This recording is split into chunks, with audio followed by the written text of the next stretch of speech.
just saying we should not have women in combat roles. Now, I presume you recall making all these statements? Senator, I'm not familiar with the article you're pointing to in 2013, but it underscores my argument completely, because in that 2013 argument, I was talking about standards. No, standards are what it's always been about, let's not Senator. have this same fight again. Always been about Senate I've quoted standards. you directly. We've got the video. We're happy to show it. But I want to be clear here. For 12 years, you were quite open about your views, and your views were consistently the same. Women are inferior soldiers, sailors, Marines, airmen, and guardians. And in case anyone missed the point, and these are your words from 10 weeks ago, women absolutely straight up should not be permitted to serve in combat. And I notice on each of these quotes, those are said without qualification. It's not by how much you can lift or how fast you can run.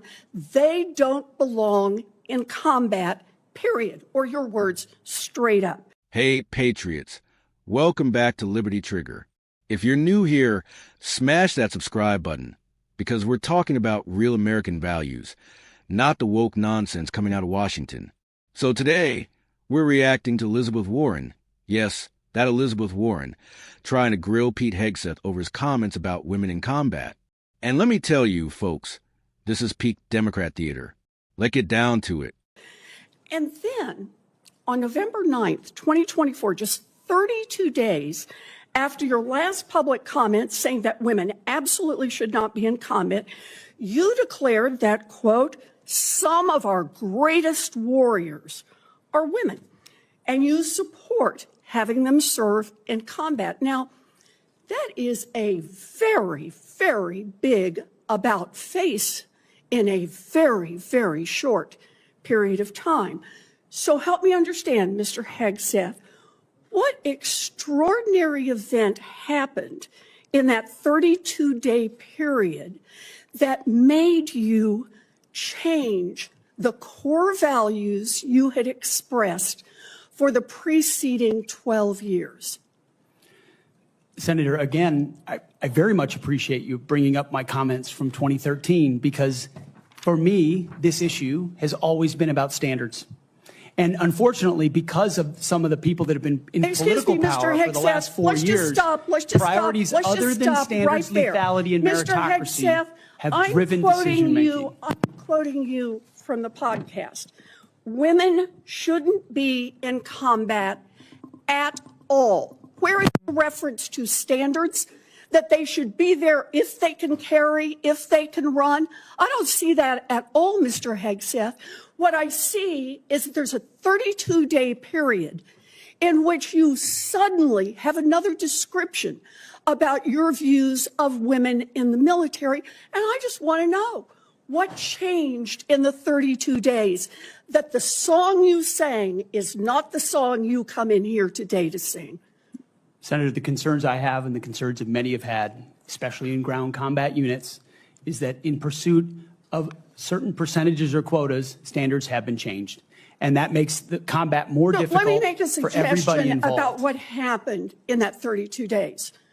You got a nomination from President Trump. Now, I've heard of deathbed conversions, but this is the first time I've heard of a nomination conversion.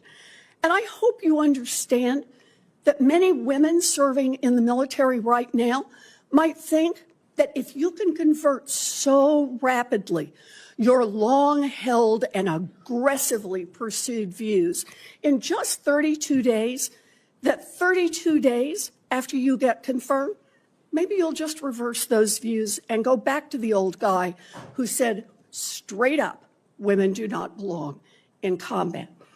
Now, Mr. Hegseth, you have written that after they retire, generals should be banned from working for the defense industry for 10 years.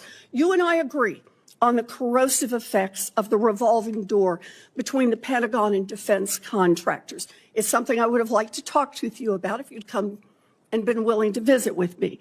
But the question I have for you on this is, will you put your money where your mouth is and agree that when you leave this job, you will not work for the defense industry for 10 years?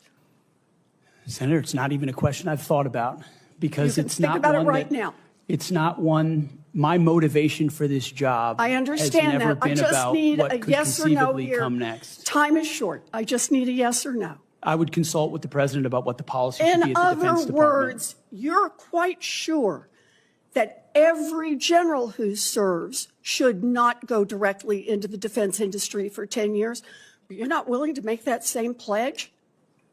I'm not a general, Senator. You'll be the one, let us just be clear, in charge of the generals. So you're saying sauce for the goose, but certainly not sauce for the gander? I would want to see what the policy of the Oh, president I'll is. bet you would. Thank you. All right. So here's what happened. Pete Hegseth, Trump's pick for defense secretary, is sitting in front of the Senate, and Senator Warren decides she's going to play gotcha over his previous statements about women in combat roles. Now, before the left loses their mind to my comments, which they will, let me be crystal clear. We love our female service members. They're brave, they're skilled, and they serve this country with honor. But here's the thing Warren doesn't want to talk about: standards. Pete Hegseth's point, and correct me if I'm wrong, Senator Warren, but I actually listened to what he said, is that when you lower physical standards to meet quotas, you're not helping women. You're putting everyone in danger. Look, I don't care if you're a man, a woman, or identify as an Apache helicopter. If you can't carry a 200-pound soldier out of a firefight, you shouldn't be in that combat role. This isn't about discrimination. It's about survival. But Warren? Oh no. She wants to make this about sexism and outdated attitudes. You know what's really outdated, Senator? Pretending that biology doesn't exist because it hurts your feelings. Chuckle, and the best part? Hegseth didn't back down. He stood there and defended common sense while Warren tried to turn it into a viral, I destroyed him moment for her Twitter followers. Spoiler alert, she didn't. Here's what really grinds my gears, folks. This is what's wrong with the woke left taking over our military. Instead of focusing on lethality, readiness, and winning wars, they're worried about pronouns, diversity quotas, and making sure nobody's feelings get hurt. Our enemies, China, Russia, Iran, they're not playing these games. They're building stronger militaries while we're over here debating whether boot camp is too mean or if we have enough gender studies courses at West Point. Pete Hegseth gets it. He's a combat veteran. He's been there. And that's exactly why the swamp is terrified of him running the Pentagon. So here's my message to Senator Warren. Maybe spend less time grandstanding in hearings and more time actually supporting our troops with the resources they need, not the woke policies they don't. And to Pete Hegseth, stay strong, brother.